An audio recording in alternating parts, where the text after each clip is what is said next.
যিটো উচ্ছেদ চলি আছে শদিয়াৰ পৰা দুবিৰলৈকে এই উচ্ছেদৰ কোনো ধৰণৰ ৰাজনৈতিক ভাতাভিগি নাই।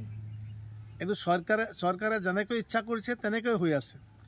গতিকে যিবিলাক অঞ্চলত উচ্ছেদ আৰম্ভ হৈছে সেই অঞ্চলৰ মানুহবিলাকৰ কিছুমানৰ মেডিপাট্টাৰ মাটিও আছে, কিছুমানৰ একচনা মাটিও আছে, কিন্তু তাততো জনপ্ৰতিনিধিবিলাকে কি কৰে? আজি মই ধুবুৰীৰ কথাই কওঁ। ধুবুৰীত তেনেকৈ হৈছে, ধুবুৰীত বিধায়কসকল আছে, UDFৰ বিধায়ক আছে, আমাৰ কংগ্ৰেছৰ বিধায়ক আছে, কংগ্ৰেছৰ MP আছে। তেখেতসকলে ঐক্যবদ্ধ হৈ এইবিলাকক প্ৰতিবাদ কিয় নকৰে? এইবিলাক যেতিয়া উচ্ছেদ হয় তেতিয়া তাত থিয় নহয় কিয়?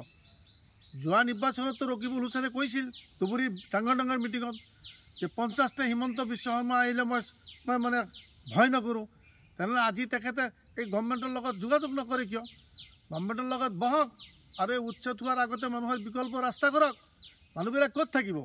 এনেকুৱা যদি উচ্ছেদ কৰি দিয়ে, হিন্দু মুছলমান সকলোকে কৰি আছে। গতিকে এইটোৰ প্ৰতিবাদ কৰিব লাগে।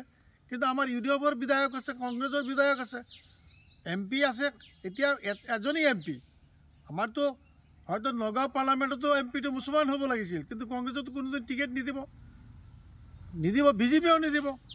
গতিকে তেখেত অকলে MP, তেখেতে যিমান ডাঙৰ ডাঙৰ ভাষণ মাৰিছিল এইবিলাক এতিয়া কাৰ্যত পৰিণত কৰক।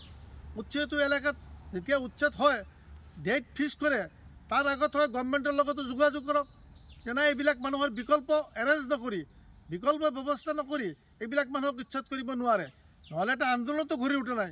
এনেকুৱা উচ্ছেদ হৈ আছে, এনেকুৱা কোনো দল সংগঠনেই মাইনৰিটিৰ মানুহৰ নাই এটা লিডাৰ আছে তাৰ সন্মুখত গৈ থিয় হ'ব যে উচ্ছেদ হ'লে মোৰ জান যাব আগতে, তাৰপিছত মই উচ্ছেদ কৰিব দিব, সেইটোও নাই।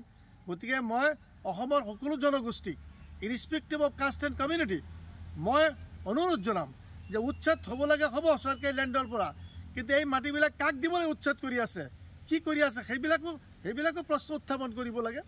আৰু এই মানুহতকৈ ডাঙৰ কোনো জন্তু আছে নেকি? আল ইনচানু আশ্ৰাফুল মখলুকাত, man is the highest tempest of God. মানুহৰ কাৰণে আইনৰ কাৰণে মানুহ নহয়। গতিকে মানুহবিলাক বচাবৰ কাৰণে মই এইবিলাক কামত মই আজি বিধায়ক নহয়, নহ'লে মই এইবিলাকৰ সন্মুখতকৈ থিয় হ'লো হয়।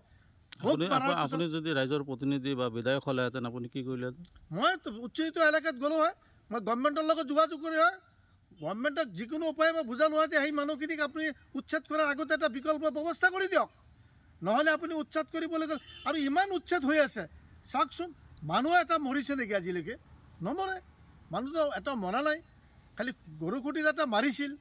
গতিকে কথাটো হ'ল কি, আমাৰ মানুহবিলাক নহয়, যিবিলাক মানুহ চৰকাৰী লেণ্ডত আছে, ইমান দিন ধৰি বসবাস কৰি আছে, এইবিলাক মানুহৰ বিকল্প এৰেঞ্জমেণ্ট কৰাৰ কাৰণে মই গভৰ্ণমেণ্টক অনুৰোধ জনাইছোঁ।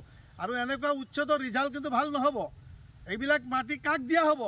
কাৰ কাৰণে এইবিলাক মানুহ খালী কৰি আছে? চৰকাৰৰ সুবিধাৰ কাৰণে যদি খালী কৰি আছে, চৰকাৰে এই মানুহখিনিক এটা সুবিধা কৰি দিয়ক, এই মানুহখিনিৰ কাৰণে এটা ব্যৱস্থা কৰি দিয়ক। খাদ্য, বস্ত্ৰ, বাসস্থান, এইটোতো আপোনাৰ খাদ্য, বস্ত্ৰ, বাসস্থান, এই তিনিটাটো মৌলিক বস্তু। আৰু এই ভাৰতীয় সংবিধানে এইটো অধিকাৰ দিছে। মানুহখিনিতো জীয়াই থাকিব লাগিব। মানুহৰ ঘৰ, বাসস্থান চব ভাঙি দিয়াৰ পিছত